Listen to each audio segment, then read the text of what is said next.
তো বন্ধুরা, আজকে আমি এসেছি পশ্চিম বর্ধমান জেলার দুর্গাপুরের উত্তর অংশে দেউল শিব মন্দিরে। এই দেউল শিব মন্দিরটি কে বা কারা কখন তৈরি করেছিল, এই দেউল শিব মন্দিরটির সম্বন্ধে আবার ঐতিহাসিক মতামত আছে। সঠিক বলা যাচ্ছে না এটা কি সত্যি ইছাই ঘোষ তৈরি করেছিল কিনা, কারণ সবাই বলে এটা ইছাই ঘোষের দেউল। তো যাই হোক, এই টোটাল তথ্য আমাদের সামনে আজকে তুলে ধরতে চলেছি।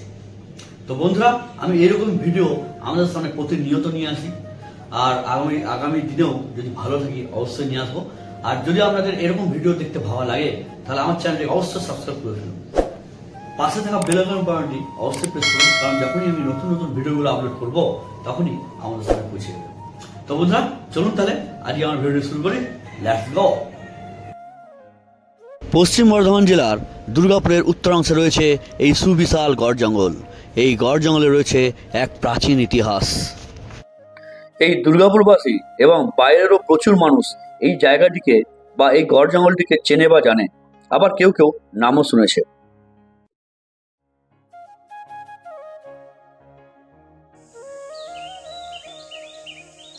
অজয় নদীর পাশে এই গড় জঙ্গলে রয়েছে এই সুবিশাল 50 ফুট উচ্চতা বিশিষ্ট দেউল।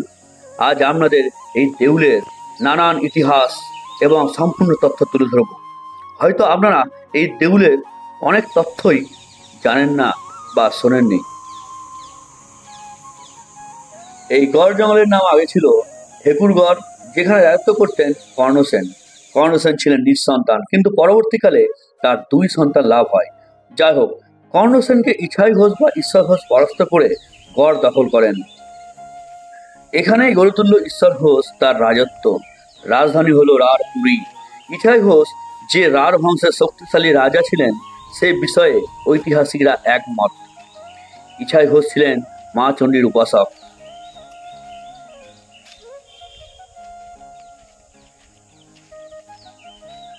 পরবর্তীকালে বহু বছর পর কর্ণসেনের পুত্র লাও সেন পিতার অপমানের প্রতিশোধ নেওয়ার জন্য ফিরে আসেন এই রাঢ়ভূমিতে এবং ইছাই ঘোষকে পরাস্ত করে নিহত করেন। ইছাই ঘোষের মৃত্যুর পর কি হলো ঠিক জানা যায়নি, তবে ইছাই যে স্থানে নিহত হয় ঠিক সেই স্থানে পরবর্তী গোপ রাজারা এই বিশাল দেউল নির্মাণ করেন। ইছাই ঘোষের স্মৃতি ধরে ইতিহাসের মৌন সাক্ষী হিসেবে দাঁড়িয়ে আছে এই সুউচ্চ দেউল। এটি একটি বিখ্যাত পুরাকীর্তি। কেউ কেউ বলেন বর্ধমান রাজবংশের রানী বিষ্ণুকুমারী বা রাজা চিত্রসেন নির্মাণ করিয়েছিলেন এই সুউচ্চ দেউলটি। আপনারা শুনলে অবাক হবেন, এই দেউলের ভিতরে কোনো মূর্তি নেই বা মূর্তি স্থাপনের জন্য কোনো রত্নবেদী ছিল না।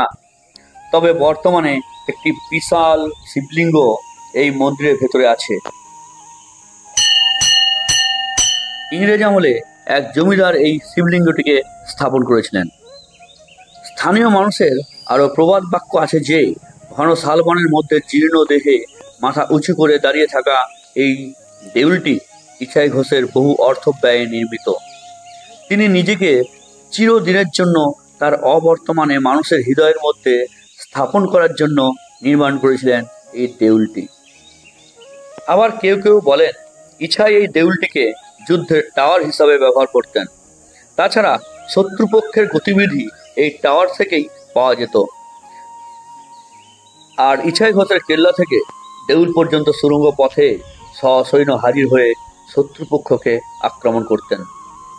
আবার কারো কারো মতে সুড়ঙ্গ পথটি কার্বন ডাই অক্সাইডের নির্গমের পথ এবং অক্সিজেনের প্রবেশ পথ হিসাবে ব্যবহার হতো।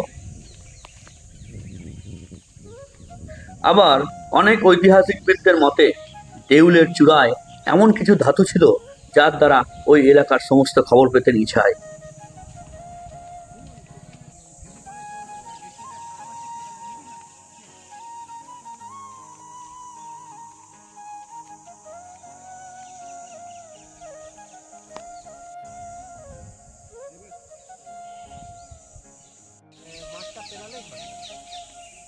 বন্ধুরা, আমি এই দেউল সম্পর্কে কথায় কথায় অনেক কথা আপনার সামনে তুলে ধরলাম, কিন্তু বন্ধুরা এই দেউল সম্পর্কে অনেক ঐতিহাসিক, অনেক বৈজ্ঞানিকরা আরো তথ্য তুলে ধরেছেন, যেটা আপনার সামনে আজকে তুলে ধরব।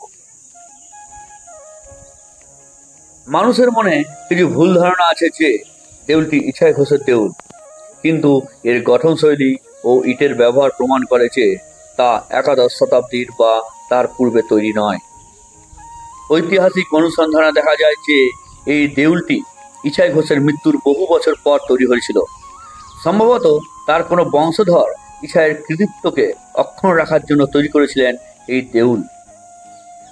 বন্ধুরা, আমি এই তথ্যগুলি তাপস বন্দ্যোপাধ্যায়ের গ্রন্থ গড়ের মা সেই লেখার ওপর ভিত্তি করেই আপনাদের সামনে তুলে ধরলাম। আপনারা চাইলে এই বইটি শ্যামারূপা মন্দিরে ঠাকুরমশাইয়ের কাছ থেকে নিয়ে নিতে পারেন। এই মুহূর্তে আমি দেউল শিব মন্দির এবং অজয় নদের মধ্যেখানে দাঁড়িয়ে আছি।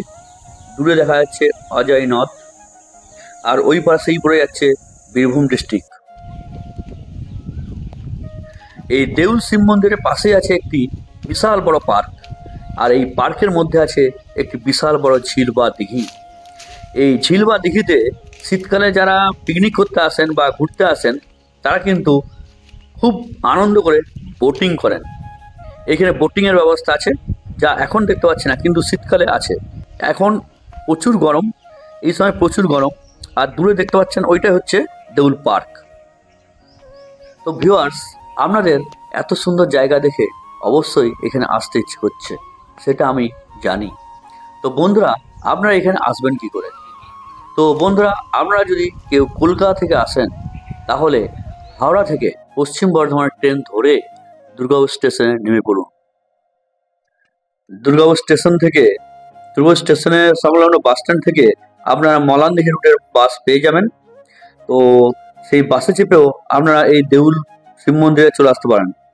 আর আমি তো বলবো আপনারা বাইকে বা বাইক কারে যদি আসেন তাহলে বেশি সুবিধা হয়, কারণ যদি আপনারা বাইক কারে আসেন আসানসোল থেকে হোক বা কলকাতা থেকে হোক, তাহলে আপনারা মুচিপাড়ায় এসে মলানদিঘি রুটের যে রাস্তা, সেই রাস্তায় গিয়ে সোজা চলে গিয়ে মা শ্যামারূপা মায়ের মন্দিরের মোড় থেকে ডান হাতে সোজা গিয়ে এই দেউল পার্কটি বা এই দেউল শিব মন্দিরটি অনায়াসেই পেয়ে যাবেন। তো বন্ধুরা, আমি তো বলবো বাইক কার বা বাইকে আসাই ভালো। আর যদি তা না হয় তাহলে আপনারা ওই বাসেরই রুট ধরতে হবে, না হলে ধরুন বাস স্ট্যান্ড থেকে অটো বা ট্যাক্সি ভাড়া করে বা রিজার্ভ করে এই দেউল মন্দিরে আপনাকে আসতে হবে। বন্ধুরা, এই দেউল শিব মন্দিরের ভিডিওটি কেমন লাগলো সেটা কিন্তু অবশ্যই কমেন্ট করে জানাবেন। আর যদি ভালো লাগে তাহলে একটা অবশ্যই লাইক করে দেবেন। আজকের মতো আমি আমার ভিডিওটি এইখানে শেষ করছি। পরের ভিডিওতে আবার দেখা হচ্ছে। Tata, bye bye.